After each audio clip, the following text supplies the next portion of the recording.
Okay, we are live. We made it. Here we are on BC Spirit Cars. Josh, the voice of Spirit Cars, behind the camera there. And we're moving ahead with Larry White's car. This is the tall T. And we've got to figure out what we want to do with the shocks here. So this one's for Larry because we need to talk about exactly how we want to finish up here. This one's about ready to go to paint. So what we've done, we put the brake on. It's been a couple weeks since we went over this, but we've got the chassis pretty well set up. I don't know if we've shown a picture of it or not with the body off, but we've got the rear end set up. We've got a drive shaft, a loop in there. We just put the master cylinder on. It's going to get a booster here. The brake pedal, we've got the brake pedal fitted to the car already, so it's going to come up. We'll have to cut this off, and the rod will be somewhere in here. So this all fits up in the car. We're ready to go. We've got the steering, this half rack already installed. We built a bracket here. It's going to tie in here. We're going to need to build a different drag link and send it over to the chrome shop. But we just kind of got this mocked up to make sure the angles are all going to work. This is a little bit different here with this setup. A lot of times what you'll have on the right side of the car, your steering arm will come out and there'll be two holes on the steering arm itself.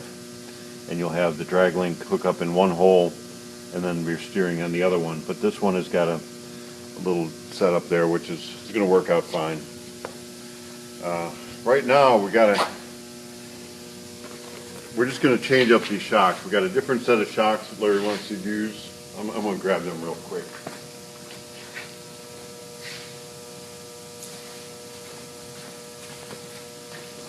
I don't even know who makes these. These are kind of nice. It's an aluminum bodied shock here. He sent them to us. It doesn't say the manufacturer here, but it's a good looking shock. We're going to try to get a bit of an angle on it here. So we're going to remake this. It's not going to get a traditional headlight.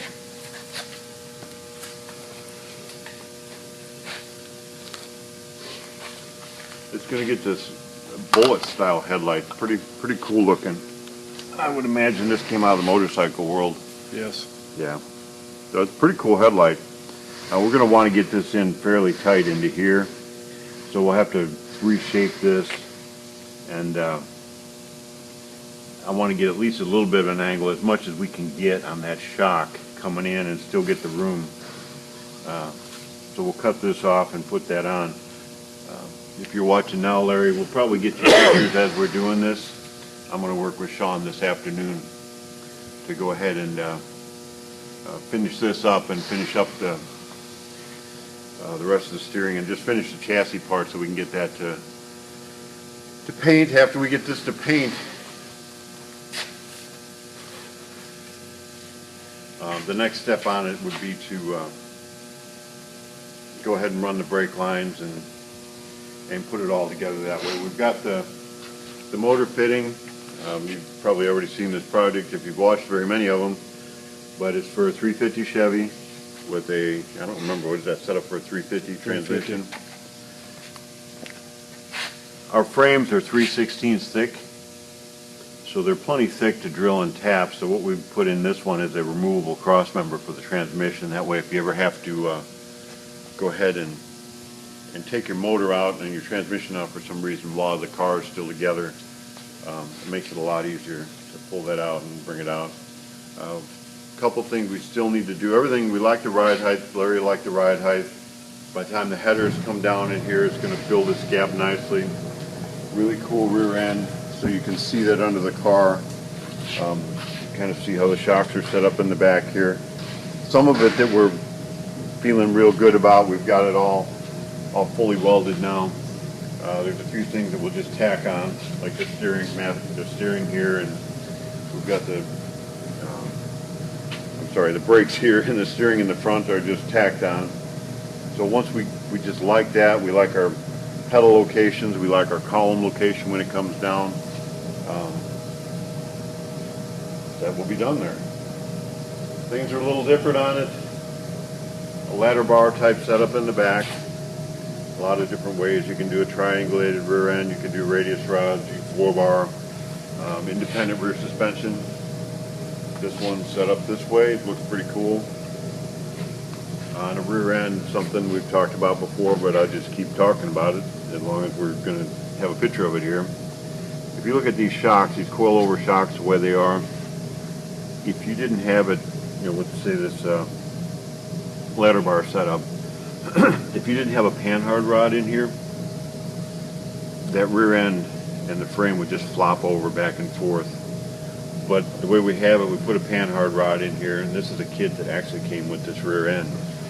So it's all put in, and that keeps your rear end from shifting on the frame. On the front here, we've got a really nice aluminum axle. It's a drill, and it's drilled with oval holes. It's a spring behind setup with radius rods. This would be a radius rod versus what would be a 4-link, and again, you could do independent front suspension or wishbones, or there's a lot of different ways to do it. But here we are on this. I'm sure we're going to hear from Larry this afternoon. I should have did this in the beginning of the program because not everybody watches from the beginning. It's Christmas time, and we still have a couple of these left. These are really cool, and you can kind of see these. They're hand-striped Christmas ornaments. So if you're still decorating and haven't decorated yet, we're in the process of, I have a Christmas train that I put up every year. Everybody was at the house. Josh was over last night, and Sophia and my grandson Gavin, and they were all playing with the Christmas train. So we're decorating, and I'm thinking I may be decorating with some of these style bulbs. I'm not sure. We got the tree up already. We got 2 trees, of course. Not a lot today. I'm not sure if you got any information out of it, but you can kind of see how a chassis is set up, and I'm going to call this a freestyle chassis. Can we just say that's a freestyle? Yeah. Yeah, so there's no jig for this one. It was, let's make it work under this car. Let's make it work with this kind of front end. Let's make it work with that kind of rear end. Let's make it work with this and that. And a key to a good chassis, I mean, it's got to be square and a good datum, great welds. I'm not even going to say good welds. If you want a chassis, I seen a picture. Did you post it, or was I looking at one of the T-Bucket forums? Somebody was driving and their frame broke. Yeah, I was on one of the One groups. of the forums. It's just, that's the last thing you want, is to be going down the road at 60 miles an hour and have a weld fail. I mean, there's no reason for that. There's no excuse for that. Just make sure if you're going to do your own welding, and you can do that. I'm not at all saying you can't do this at home. You can build this frame just as easily, well, maybe not just as easily, we got more equipment here, but you can easily build this frame at home. But make sure you have a welder that has enough amperage and you get the right kind of penetration. And it's not hard to learn how to weld, but at least do a lot of practicing if you're a brand new welder. And I was at our community college the other day, a really nice technical college. And is that even a community college? Arkansas? It's just an extension of that. So it's a major college. So you could probably in your area find a welding course or something like that to take, and pretty interesting. I bet you 6 weeks or so take a course and learn how to weld, but make sure your welds are good. So we tried to sell some bulbs. There's some ornaments. Talked about Larry's car. Look forward to talking to you, Larry, today sometime as we start putting this together. I'd like to kind of move this ahead and get it to paint. And the books are together. Once in a while they get separated around here, and they're every which way, and we're lucky to find one, but right now they're traveling together. So which one should we go with? Coffee break, since we haven't done it in a while. Coffee break. Okay, we got Coffee Break Contemplations. Friend of mine, Ernie, Rod Mann, wrote a couple of these books, and I just pick it at random. I just pick kind of one of his sayings. So for today, wisdom and happiness can lay dormant in the mind of foolish thinking. In the light and warmth of love, it is surprising the abundance of good things that sprout up. I like this one too. I'm going to give you 2 today. Sunlight kills bacteria as the light of truth kills the infection of a lie. Okay. We're done with the thankful. Not that we ever get done being thankful, but Thanksgiving is over. Got my little belly going on from that. Christmas season's coming up. It's a good time to build projects. If you live south, not bad. Weather's pretty nice. If you live north, you need a heater in the garage, but now's the time to start getting ready for spring, because spring won't be that long. It'll be dark for a while, and then it'll start getting light again. So we're glad you're with us today.